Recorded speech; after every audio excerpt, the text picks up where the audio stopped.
કચ્છનું રજવાડું ગુજરાતના પશ્ચિમ ભાગમાં આવેલું એક પ્રાચીન અને સમૃદ્ધ રાજ્ય હતું. આ રજવાડાનું શાસન મુખ્યત્વે જાડેજા રાજપૂત વંશ દ્વારા કરવામાં આવ્યું હતું.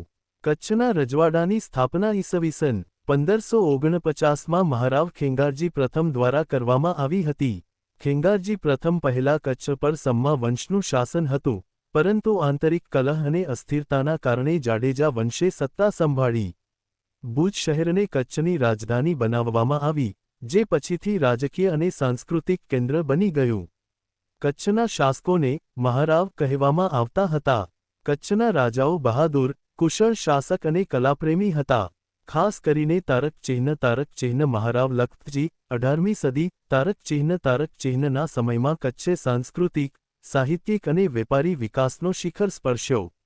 આ સમયગાળામાં ભુજના મહેલો, કિલ્લાઓ અને મંદિરોનું નિર્માણ થયું.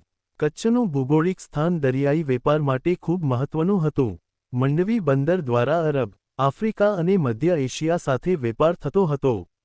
કચ્છ કળા અને હસ્તકલા માટે પણ પ્રખ્યાત રહ્યું, જેમ કે કચ્છી ભરતકામ, બાંધણી અને કળાત્મક વસ્ત્રો. ઈ.સ. 1819 પછી કચ્છ બ્રિટિશ સંરક્ષણ હેઠળ આવ્યું, છતાં આંતરિક શાસન મહારાવ પાસે જ રહ્યું. ભારત સ્વતંત્ર થયા પછી 1948માં કચ્છનું રજવાડું ભારત સંઘમાં વિલીન થયું અને બાદમાં ગુજરાત રાજ્યનો ભાગ બન્યું. આ રીતે કચ્છનું રજવાડું તેની શૌર્યગાથા, સાંસ્કૃતિક વૈભવ અને ઐતિહાસિક વારસાને કારણે ગુજરાતના ઇતિહાસમાં વિશેષ સ્થાન ધરાવે છે.